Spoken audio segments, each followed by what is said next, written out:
একসময় এই পৃথিবীতে সতীদাহ প্রথার প্রচলন ছিল। আগে থেকে চলে এসেছে তাই মানুষ এটিকে চালিয়ে দেয়নি, প্রত্যাখ্যান করেছিল। কালের বিবর্তনে এই সতীদাহ প্রথা বিলুপ্ত হয়ে যায়। একসময় পৃথিবীতে ডাইনি হত্যার প্রচলন ছিল। মানুষকে কাল্পনিক ডাইনি বানিয়ে তাকে হত্যা করা হতো। আগে থেকে চলে এসেছে, মানুষ এই প্রথাকে গ্রহণ করেনি, মানুষ এটিকে প্রত্যাখ্যান করেছিল। কালের বিবর্তনে এই ডাইনি হত্যার প্রচলন বিলুপ্ত হয়ে যায় পৃথিবী থেকে। একসময় পৃথিবীতে দাস প্রথার প্রচলন ছিল।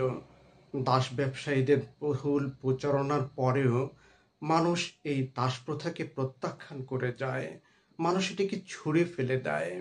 একসময় এই দাস প্রথা পৃথিবী থেকে বিলুপ্ত হয়ে যায়।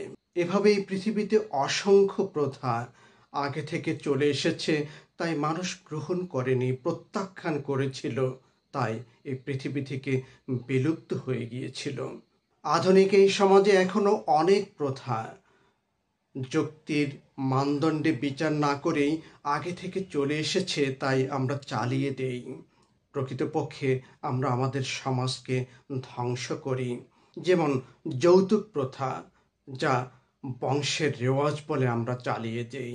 ঘুষ, দুর্নীতি, দখলদারিত্বের প্রথাকে আমরা কিছুই নাই করার বলে চালিয়ে দেই। অসহায় শিশু এবং নারীদেরকে বিত্তবানদের ঘরে বন্দী করে তাদের ঘরে দাস বানানোর প্রথাকে আমরা গৃহকর্মী হিসাবে চালিয়ে দেই। নারীকে পণ্য বানাবার প্রথাকে আমরা বিজ্ঞাপন কিংবা মডেল বলে চালিয়ে দেই। উপার্জন কিংবা পেশার ভিত্তিতে শ্রেণী বৈষম্যর প্রথাকে আমরা প্রাকৃতিক বলে চালিয়ে দেই।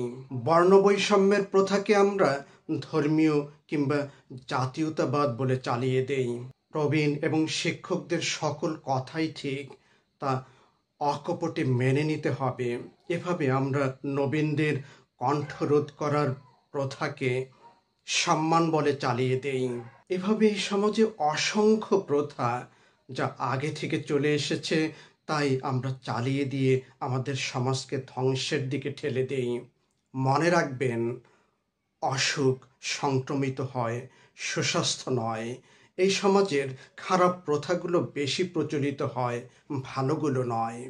তাহলে মানুষ কেন আগে থেকে চলে এসেছে তাই সেগুলো চালিয়ে দেয়? বিশেষজ্ঞরা বলছেন, মানুষ পরিচিতর মধ্যে স্বাচ্ছন্দ্য খুঁজে পায়, তাদের অভিব্যক্তি এভাবে হয়, এটি খারাপ হোক অন্তত পরিচিত। বিশেষজ্ঞরা বলছেন, মানুষ পরিবর্তনকে ভয় পায়, কারণ তাদের অভিব্যক্তি এভাবে হয় যে পরিবর্তন যদি আমাদের ক্ষতি করে দেয়। আবার তারা এভাবেও বলে থাকে, মানুষ কি বলবে। পরিবর্তিত চিন্তা, পরিস্থিতি, ভাবনায় আমাদের মানসিক শক্তি ব্যয় করতে হয়। বিশেষজ্ঞরা বলছেন, আমরা অধিকাংশই সেই শক্তিকে ব্যয় করতে চাই না, তাই পরিবর্তনকে গ্রহণও করতে চাই না। বাপদাদার ঐতিহ্য খারাপ হোক, কিন্তু তার মধ্যেই আমরা আমাদের কল্যাণ খুঁজে বেড়াই।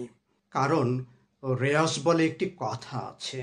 এই পৃথিবীতে মানুষ প্রথম বাষ্পচালিত গাড়ি আবিষ্কার করেছিল, কিন্তু তার মধ্যে মানুষ সন্তুষ্ট থাকতে পারেনি। কালের বিবর্তনে মানুষ পেট্রোল চালিত গাড়ি আবিষ্কার করে, কিন্তু তাও মানুষের জন্য সহজলভ্য হয়নি। তাই ফোর্ড মানুষের সহজলভ্য নতুন সংস্করণের গাড়ি আবিষ্কার করে মানুষের হাতে পৌঁছে দেয়, কিন্তু তার উপরেও মানুষ সন্তুষ্ট থাকতে পারেনি।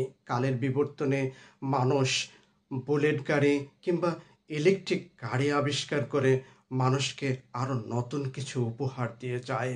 এভাবে এই পৃথিবীতে অসংখ্য আবিষ্কার, অসংখ্য তত্ত্ব, যা প্রথমে যেভাবে শুরু করা হয়েছিল মানুষ তার উপরে সন্তুষ্ট থাকতে পারেনি, যা কালের বিবর্তনে আরো পরিবর্তন হয়েছে এবং মানুষ নতুনভাবে গ্রহণ করেছে। আপনি চাইলেও দীর্ঘ সময় ঘুমিয়ে কাটাতে পারবেন না। স্বাভাবিক জীবন যাপনের জন্য আপনাকে ঘুম থেকে জাগতেই হবে। আপনি চাইলেও বছরের পর বছর নির্দিষ্ট খাবার খেয়ে সুস্থ স্বাভাবিক জীবন যাপন করতে পারবেন না। আপনাকে ভিন্ন ভিন্ন খাবার গ্রহণ করতেই হবে। আপনি চাইলেও বছরের পর বছর বদ্ধ ঘরে আপনি সুস্থ, স্বাভাবিক, মুক্ত জীবনযাপন করতে পারবেন না। আপনাকে সুস্থ, স্বাভাবিক, মুক্ত জীবনের জন্য বাইরে বের হতেই হবে। আমরা চাইলেও আমাদের সমাজের অগ্রগতি, উন্নতি, আমাদের জীবনের সমৃদ্ধির জন্য পূর্বে যা চলে এসেছে তাই চালিয়ে দিতে পারবো না। আমাদের নতুনের আলিঙ্গন করতে হবে। সব চিরচেনা প্রথার বাঁধকে ভেঙে নতুনকে আহ্বান করতেই হবে। নতুনের হাতছানিতে আমাদের সাড়া দিতেই হবে।